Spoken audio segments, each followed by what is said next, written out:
Hello, everybody.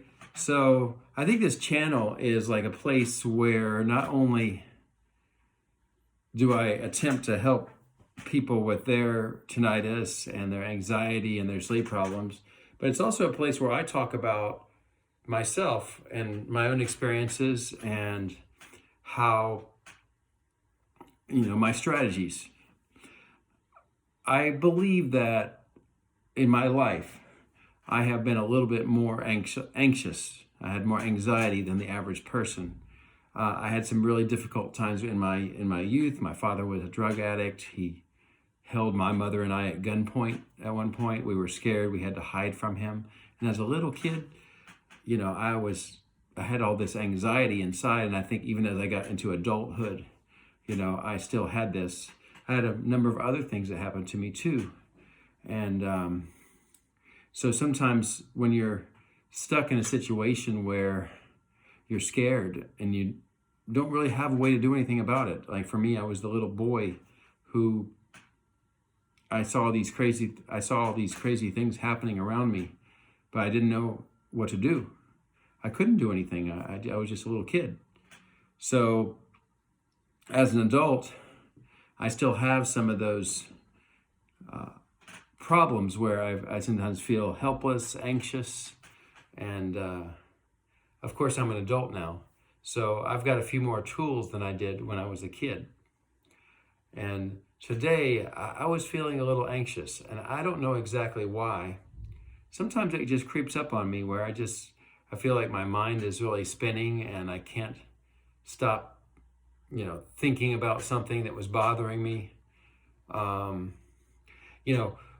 One simple thing that happened to me yesterday was there was a girl who told me that she noticed that I smelled bad sometimes. And I couldn't stop thinking about that. I was just thinking about, well, I wash twice a day, and of course I sweat, but I'm not any different than anybody else. Everybody sweats, and maybe I need to start wearing cologne.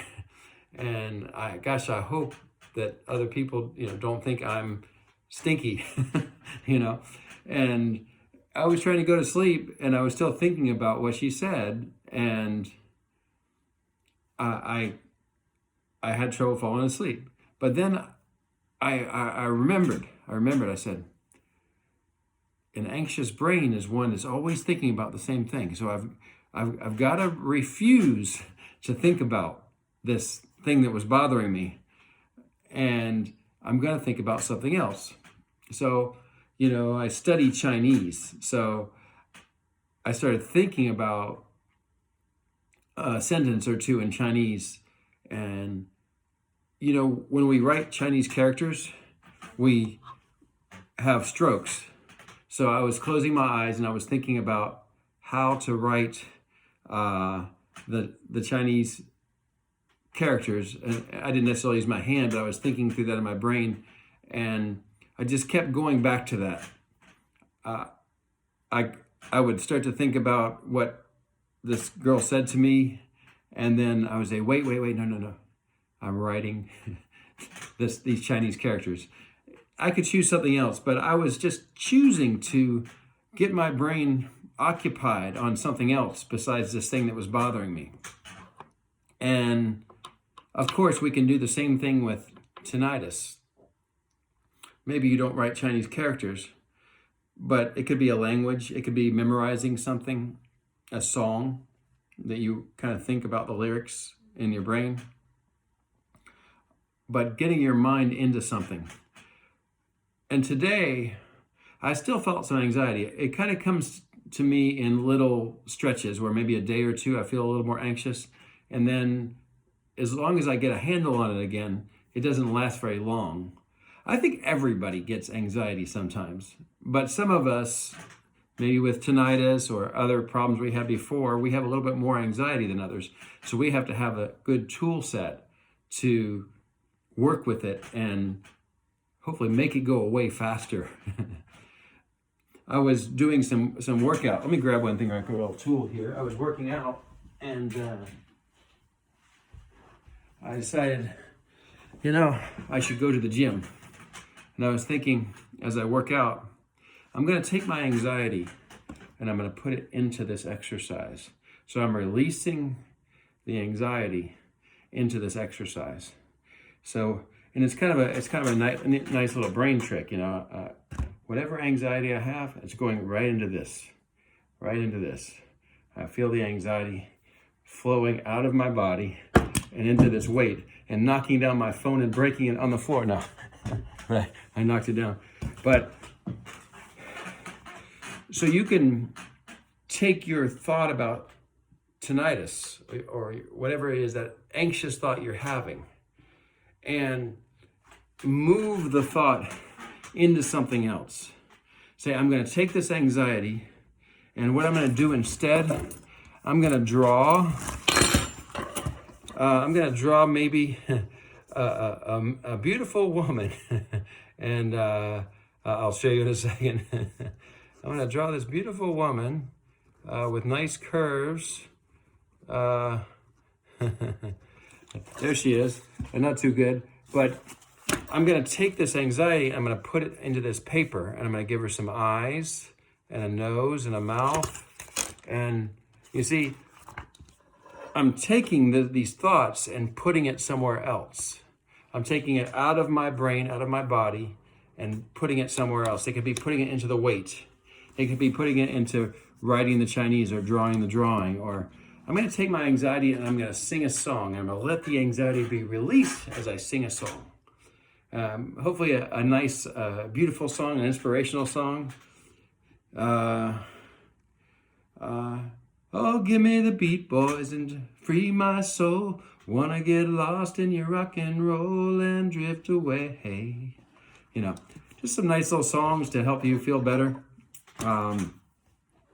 There's so much you can do instead of stay here in this little box where you are worried about the tinnitus.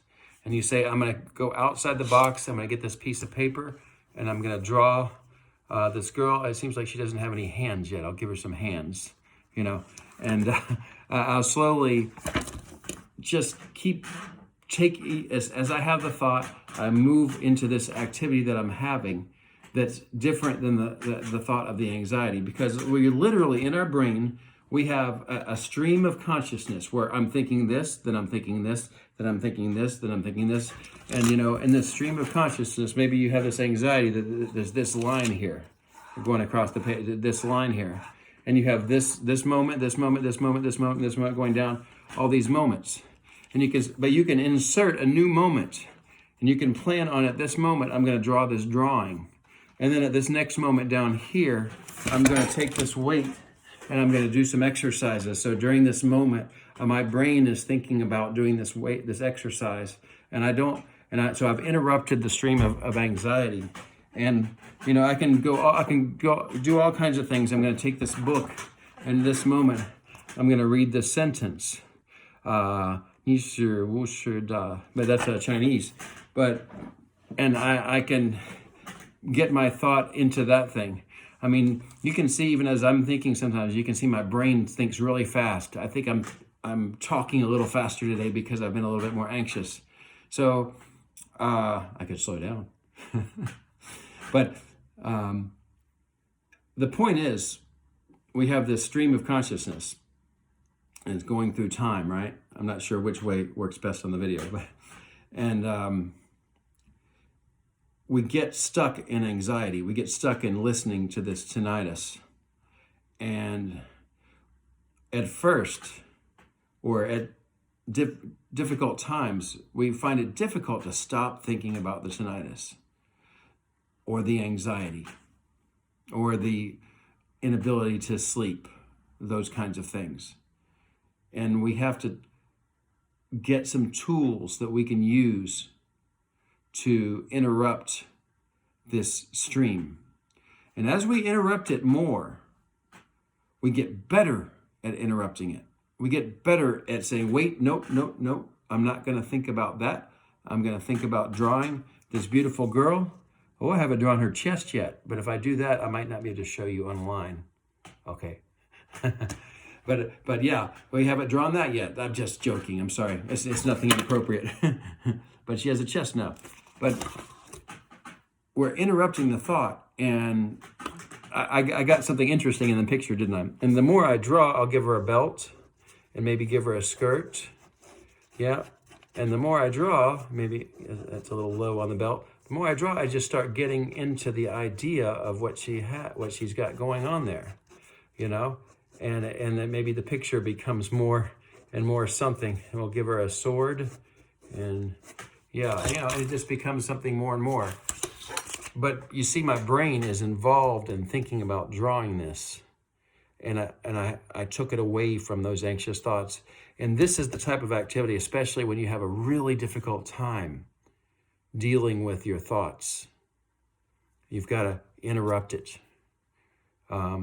It could just as well be memorizing words in a language and going through them one by one, or speaking whole sentences. Exercising can be great because it also helps you to rest and be more tired. And I think it's proven to reduce anxiety as well. So those are my thoughts for today. And I'm so happy that I had anxiety today, because I had to first solve it and then talk to you about it. And I'm solving it as I go, right? And sometimes it can be a good thing that you feel anxiety, but you say, I welcome this feeling because I now have a chance to do something about it. So now is your chance, you know, to find your tools and interrupt that stream with a new moment, and a new moment that changes what you're thinking about. And maybe your anxiety will lessen. So best wishes for you. I'll see you next time.